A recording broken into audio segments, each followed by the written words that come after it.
I am Captain Logan, and this is day 254 of Spawn Year.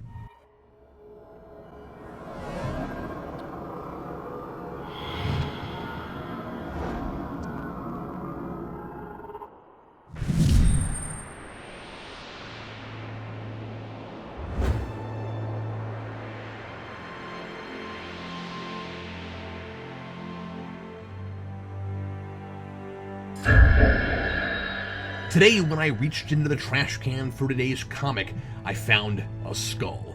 A Spawn skull. If this had been a year ago, and I'd fished this out of my kitchen trash at home, I probably would have dropped it and recoiled in horror. But I've been immersed in darkness and the grotesque for months, assuming I'm betting on the winning horse and this is still Spawn Year and not Spawn the rest of my sad, measly existence. So the sight of that skull barely fazed me. I'm more intrigued than mortified. I'm betting it's just another of Spawn Year's many unsettling distractions designed to make me second-guess my choices. Does it mean anything? Is it a message that I'm destined to wither away here? That at some point my uneasy master-slash-servant relationship with Tiny Adam West will crumble, he'll cut me off from my precious caffeinated nectar, and eventually this is all that will be left of me. Perhaps the implication is that this is all that will be left after I face the emissary of Coke when I'm inevitably forced into mortal combat. Or maybe it's just here because it's Mondo creepy and Clown is holding the naked skull of a man he killed in this issue. All these months analyzing a series that's been wholly incoherent and not very well thought out has me often groping for perspective. I should remember that sometimes a skull is just a skull. This issue really takes Spawn back to its roots, and by that I mean it doesn't cover much story ground, but there's sure plenty of over-the-top brutality and mind-numbing carnage. So if you were reading this series and thought it had gotten stale, not because the narrative wasn't going anywhere, but because it was really skimping out on the eviscerations and decapitations, you're in luck.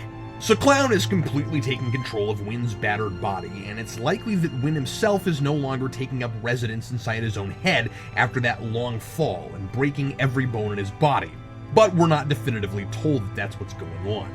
And if Clown needed a cadaver to become corporeal again, which seems to be the case since he can become Violator again now, why all the backdoor manipulation of Wynn to draw Spawn out? It's a sick and clever plan, sure, but why not just use your persuasive powers to make your host kill yourself and go on a killing spree as Violator? And maybe even a reunion tour, repeating what you did to all those mob bosses in the earliest issues.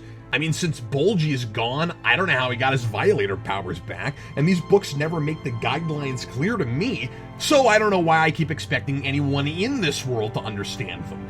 Clown goes to Spawn's old stomping grounds, Rat City, and rips apart a drug gang after they refuse to acknowledge the hilarity of his joke about the dyslexic insomniac agnostic who lies awake every night wondering if there's a dog.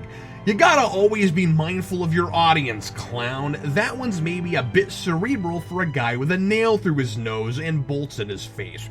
If he was the Dick Tracy villain, his nickname would be Toolbox. Although I get the sense Clown would have murderized these guys even if they'd rolled in uproarious laughter, because it's all about the reveal that he can turn into Violator again. And I'll admit I didn't see that coming, and it's a pretty exciting two-page spread. I just wish I wasn't distracted by the bolt on the back of the drug lord's head that makes it look like that's where the batteries go. So Hogwin and Medina re-establish Violator's penchant for making body parts fly for a few pages, and then the gang leader's head and eyeball bounce in front of one of his old cronies wearing a 60-cent t-shirt. And I thought Starbucks coffee was silly. 50 Cent is a rapper, which is clearly what's being parodied here. You can't do that with 60. City Cent? I'm not even a rap fan, and I rolled my eyes. So then Clown reveals another devastating trick. He's Agent Smith from Matrix Revolutions. He assimilates the City Cent kid and starts a creepy clown collective. Meanwhile, Spawn's wiped out from last issue's fight and takes a nap. And that's what he does this issue. Except the two-page opener where he explains how sleepy he is. All joking aside, I like that Hogwen is trying to develop Spawn's new powers and limitations. Now that he's part human, it makes sense that that side of him would be drained quickly when the symbiote unleashes its abilities. So Nyx uses her witchcraft to explore magical realms or whatever to research how to better guide the Spawn costume.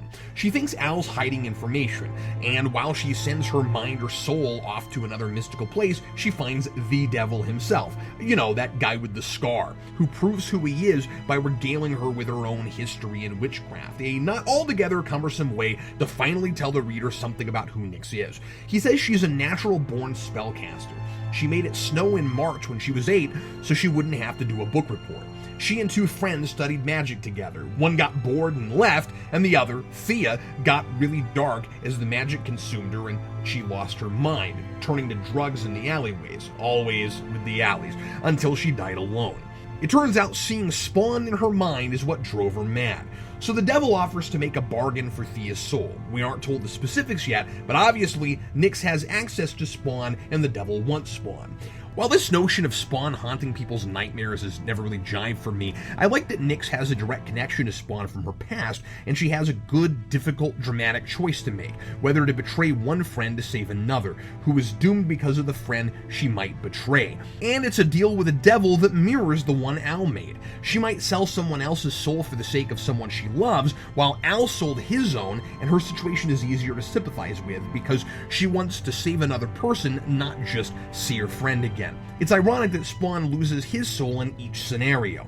There's potentially a good story here, though I wish Hogwen had made me less suspicious of Nyx before this. I had every reason to suspect sinister intentions. Here, I'm blindsided to discover she really does have good intentions, but now has to pick between 2 evils. Save your best friend's soul by selling Al Simmons to the devil.